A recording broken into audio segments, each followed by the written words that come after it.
कहानी की शुरुआत में हमें एक फैमिली को दिखाया जाता है जो हंसी खुशी अपनी जिंदगी गुजार रहे होते हैं, लेकिन उन्हें पता नहीं था कि कुछ ही मिनट बाद उनके साथ कुछ ऐसा होने वाला है जिसके बारे में सोचने से भी डर लगता है। जब पति पत्नी अपने बातचीत में मसरूफ थे, तभी अचानक उन्हें बाहर से लोगों की चीखने चिल्लाने की आवाजें सुनाई देने लगती हैं। जब वो दोनों घर से बाहर निकले तो उन्होंने देखा कि बाहर लोगों के बीच हलचल मची हुई है। लोग अपने अपने घरों को छोड़कर भाग रहे थे, जैसे कुछ बड़ा होने जा रहा हो। जेसन और बेथ ने देखा कि हमारे पड़ोसी भी घबराए हुए जल्दी जल्दी अपना घर खाली कर रहे हैं। जेसन ने पड़ोसी से पूछा कि आखिर वजह क्या है, तुम लोग क्यों घर छोड़कर जा रहे हो?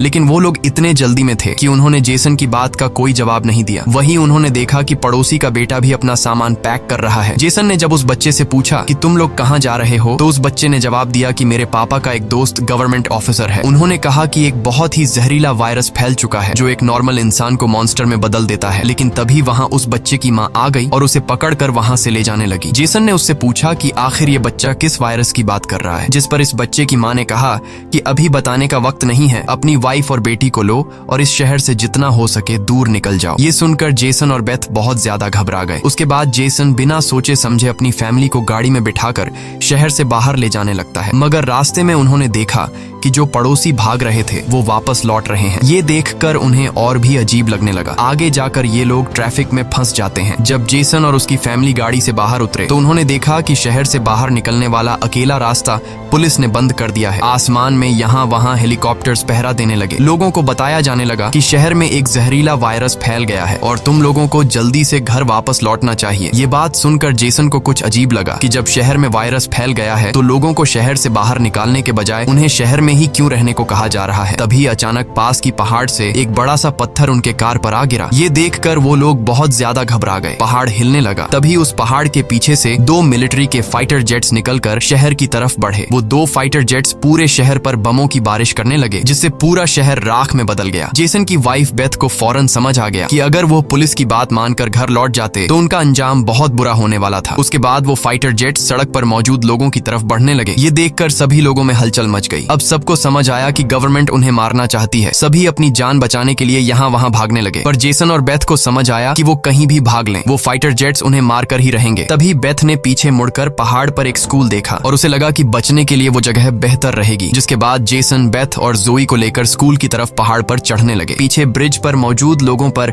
फाइटर जेट्स बम गिराने लगे। ये तीनों तेजी से दौड़ते हुए स्कूल तक पहुंच जाते हैं और खुशकिस्मती से वहां उन्हें एक टनल मिल जाता है और बम धमाके से कुछ ही सेकंड पहले वो जल्दी से उस टनल में घुस जाते हैं। जैसे ही बंकर का दरवाजा बंद हुआ, ऊपर एक जोरदार धमाका हुआ, लेकिन खुशकिस्मती से ये लोग बंकर के नीचे थे और इनकी जान बच गई। मगर इनके लिए हैरानी की बात ये थी कि आखिर ये कौन सा वायरस था कि गवर्नमेंट को शहर के सभी लोगों को मारना पड़ा। वो लोग कुछ भी नहीं समझ पा रहे थे। बस उन्हें ये पता चल चुका था कि अगर जिंदा रहना है तो चुपचाप बंकर में जिंदगी गुजारो। लेकिन इनके लिए परेशानी की बात ये थी कि आखिर ये लोग यहाँ कब तक जिंदगी गुजारेंगे और उन्हें पेट भरने के लिए खाने पीने का क्या करना होगा। अच्छी बात ये थी कि वहाँ ढेर सारा एक्सपायरी खाना रखा हुआ था जो 3 लोगों के लिए काफी लंबे समय तक चल सकता था। जेसन की वाइफ बेथ बहुत ज्यादा परेशान थी। वह अपनी बेटी जोई के बारे में सोचने लगती है कि अगर ये बीमार हो गई तब इसका क्या करेंगे। और बेथ दरवाजा बंद करते समय उसका हाथ भी लग गया था, जिसमें काफी गहरी चोट आई थी। वो दोनों इस बात को लेकर भी घबरा रहे थे कि कहीं इस जहरीले वायरस ने उनकी बॉडी पर भी अटैक न कर लिया हो। मगर अभी ये सोचने का वक्त नहीं था। उन्हें अब इस बंकर को सेफ बनाना था ताकि ऊपर बंकर का दरवाजा कोई खोल न सके। जेसन ने लोहे की जंजीर से बंकर का दरवाजा मजबूती से बंद कर दिया और तय किया कि अब उन्हें यहीं पर छिपकर जिंदगी गुजारनी है। लेकिन जमीन के नीचे रहने का जीवन आसान नहीं था। हर दिन वही एक जैसा खाना, पीने के लिए कीचड़ से भरा हुआ पानी और खाली समय में वह ताश खेलते। बाहर की दुनिया से उनका पूरी तरह से कनेक्शन कट चुका था। कई दिनों तक यहाँ रहने के बाद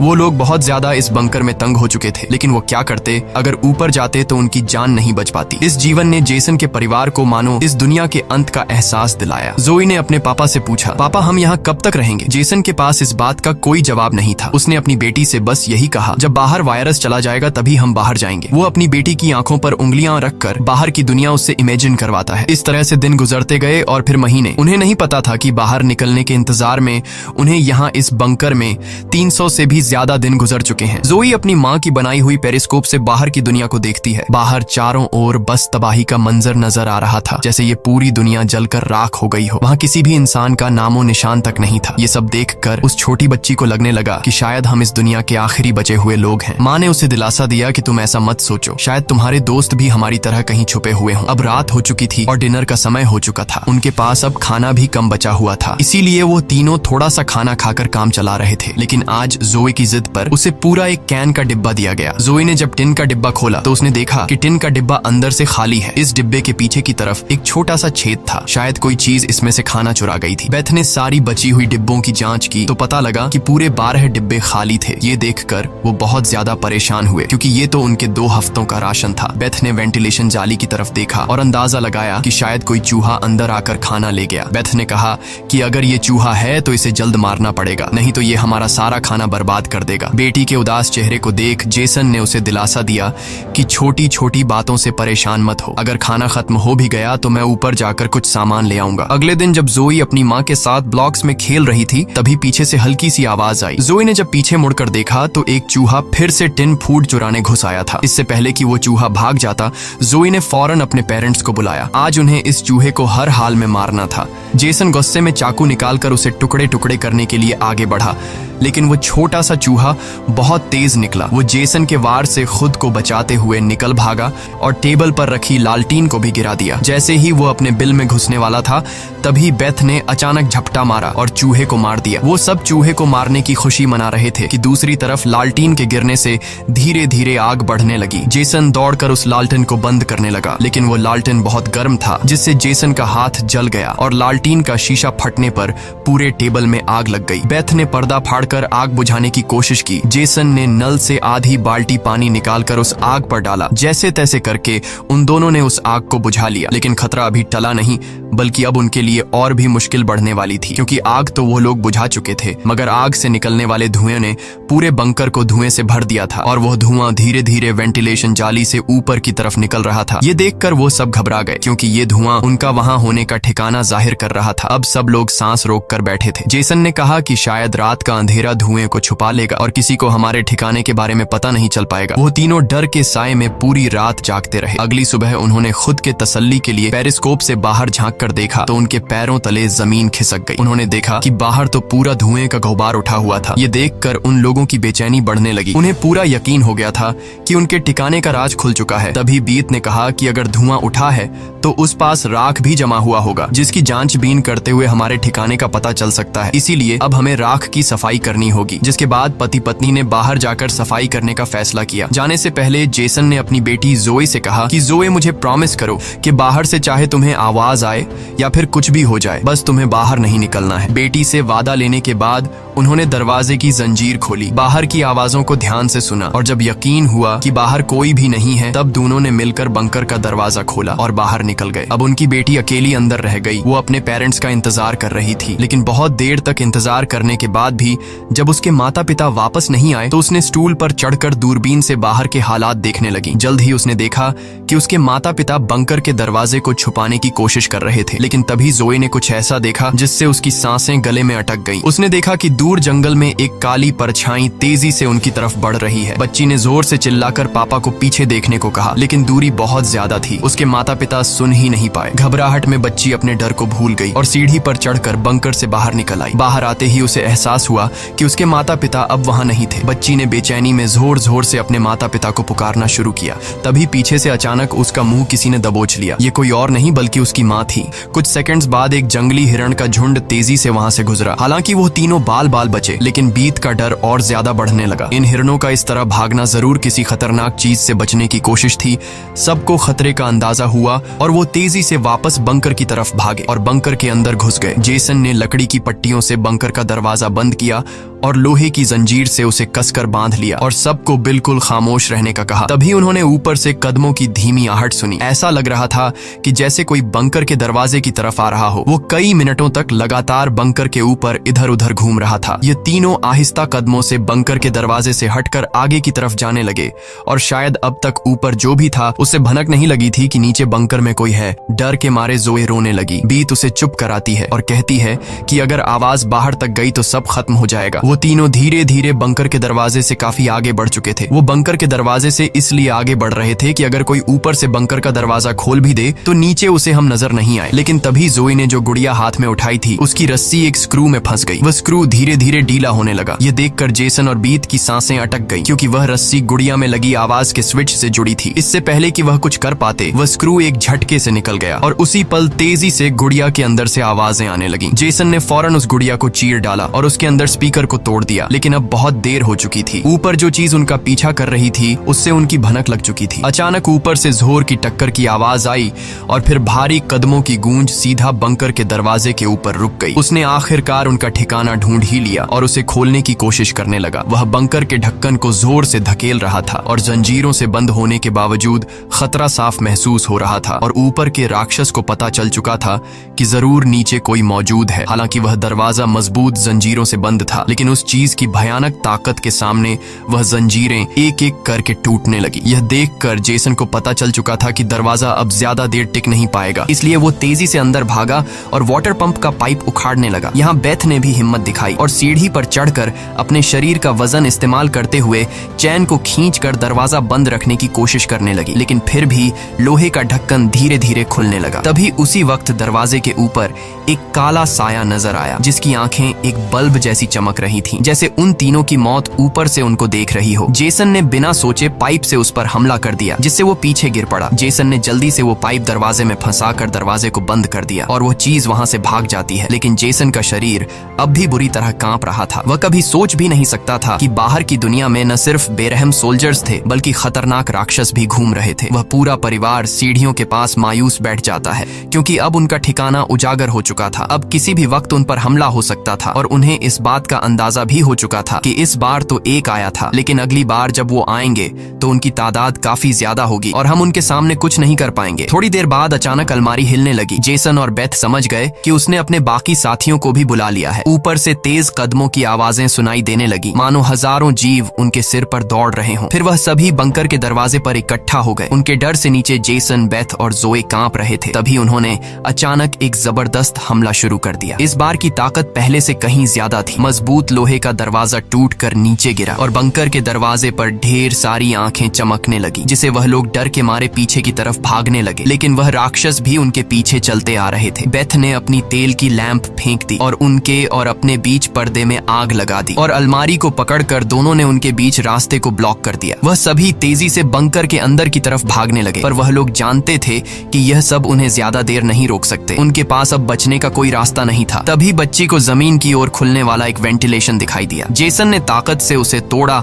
और पूरी जान लगाकर अपनी पत्नी और बेटी को बाहर की ओर धकेल दिया। लेकिन जब खुद बाहर निकलने की कोशिश की तो तंग जगह के कारण वह अटक गया। दूसरी तरफ राक्षस उसकी ओर बढ़ रहे थे। अब जैसे तैसे करके जेसन को यहाँ से निकलना था। उसे कोई दूसरा रास्ता नजर नहीं आया, इसलिए उसने अपने कंधे की हड्डी तोड़ डाली, जिससे वह दर्द से चीखने लगा। पर जल्दी से वह खुद को संभालकर वेंटिलेशन में घुस गया। बेथ बिना समय गवाए पूरी ताकत से जेसन को बाहर खींचने लगी। जेसन जैसे ही बाहर निकलने ही वाला था, तभी एक विशाल जीवी ने आकर जेसन के पैर को पकड़ लिया। जेसन समझ गया कि अब उसका बच पाना नामुमकिन है। अब भाग निकलने की कोई उम्मीद नहीं थी। जेसन ने अपनी पत्नी से आंखें मिलाते हुए कहा कि जो भी हो जाए जोए को कुछ नहीं होने देना, और अगले ही पल वह राक्षस उसे बंकर में खींच लेता है। लेकिन जेसन बंकर में राक्षस से डरने के बजाय उनसे कहता है कि आओ देखता हूँ तुम में कितना दम है। बेथ और जोए ने जब नीचे देखा तो बंकर में से तेज चीखने की आवाजें आ रही थीं। बेथ समझ गई कि उसका पति उन्हें भागने का समय देने के लिए लड़ रहा है। वह दर्द में भी अपनी बेटी को लेकर वहां से निकल पड़ी और राक्षस से बचते हुए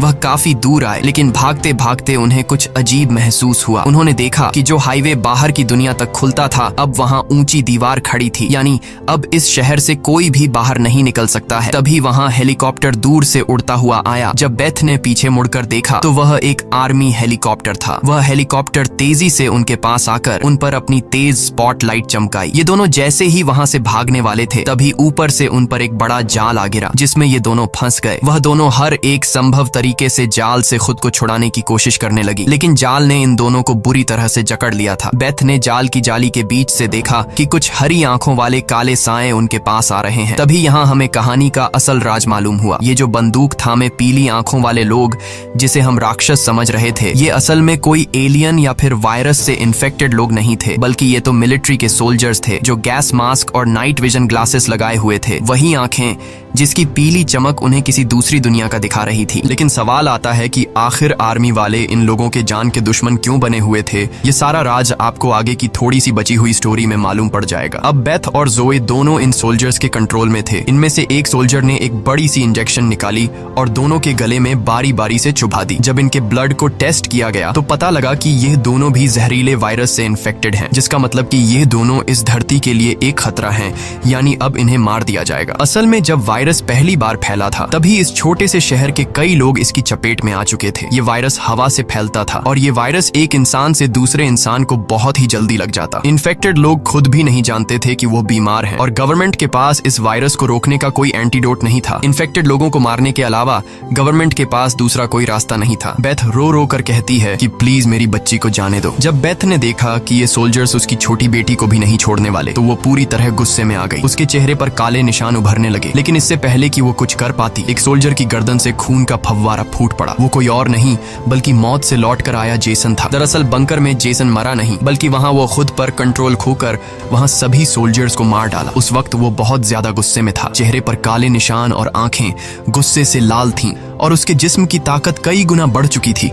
और साफ दिख रहा था कि वो अब पहले वाला जेसन नहीं बल्कि वह एक अलग रूप में दिखाई दे रहा था। वो सोल्जर्स पर झपट झपट कर उन्हें मारने लगा, लेकिन वह गर्म हथियारों की गोलियों को नहीं रोक पाया और जमीन पर गिर गया। जब वो सोल्जर बेथ और जोई की तरफ बढ़े तो वह दोनों जाल तोड़कर भाग चुकी थीं। सोल्जर्स उन्हें यहाँ वहां ढूंढने लगे, लेकिन उन्हें ये अंदाजा नहीं था कि बेथ भी एक राक्षसी रूप में बदल चुकी थी। उसने जोई को एक कार के अंदर छुपा दिया और खुद उन सोल्जर्स से लड़ने लगी। उसने कई सोल्जर्स को मार गिराया और फिर खुद भी गोली लगने से कार की छत पर गिर पड़ी। अंधेरे में छुपी उसकी बेटी ने यह सब देख लिया। अपने माता पिता की हालत देखकर वह भी गुस्से में आकर अपना आपा खो बैठी। एक छलांग में उसने एक सोल्जर को गिराकर उसका मास्क तोड़ दिया और उसे मारने ही वाली थी कि बेथ ने समय रहते उसे रोक दिया। वो नहीं चाहती थी कि उसकी बेटी भी एक दरिंदा बन जाए। बेथ ने उसे शांत किया। धीरे धीरे लड़की की नसों की हरियाली गायब हो गई और वो फिर से इंसान में बदल गई। लेकिन सोल्जर की किस्मत इतनी अच्छी नहीं थी। उसका सेफ्टी मास्क टूट चुका था और वो धीरे धीरे वायरस से इन्फेक्टेड हो गया। दूसरी तरफ जेसन की हालत बहुत गंभीर थी। उसने बेटी के चेहरे को देखकर अपने हाथ की 2 उंगलियां उसकी आंखों से फेरी और जेसन ने हमेशा के लिए आंखें बंद कर लीं। उसी वक्त एक और हेलीकॉप्टर आ गया। बेथ अपनी बेटी को लेकर भागी। कबाड़ के ढेर से गुजरते हुए वो एक सुरंग में घुस गए। तभी वहां एक रोशनी उनकी आंखों पर पड़ी। देखने पर पता चला कि सामने वही पड़ोस का छोटा लड़का था जिसे हमने कहानी की शुरुआत में देखा था। फिर ये दोनों उसके पीछे चल पड़े। वो लड़का उन्हें एक गुफा जैसी टनल में ले पहुंचा जहां उस लड़के के माता पिता और भी कई सारे लोग छुपे हुए थे। असल में वहां उनके जैसे ही वायरस से इन्फेक्टेड लोग थे। जिंदा रहने के लिए वो सभी अंधेरे में चूहे जैसी जिंदगी गुजारने पर मजबूर थे। ये वायरस खतरनाक जरूर था लेकिन जानलेवा नहीं। ये वायरस इन्फेक्टेड इंसान के जिस्म पर तब ज्यादा जोर करता जब वो डर जाता या फिर गुस्से पर काबू नहीं रख पाता। लेकिन असल में उन लोगों ने खुद पर काबू पाना सीख लिया था। वो लोग शहर के सोल्जर्स को राक्षस समझते थे लेकिन असल में वो खुद राक्षस थे। इसी के साथ ये कहानी खत्म हो जाती है। अगर वीडियो आपको अच्छी लगी हो तो हमारे चैनल को सब्सक्राइब और वीडियो को लाइक जरूर कीजिएगा।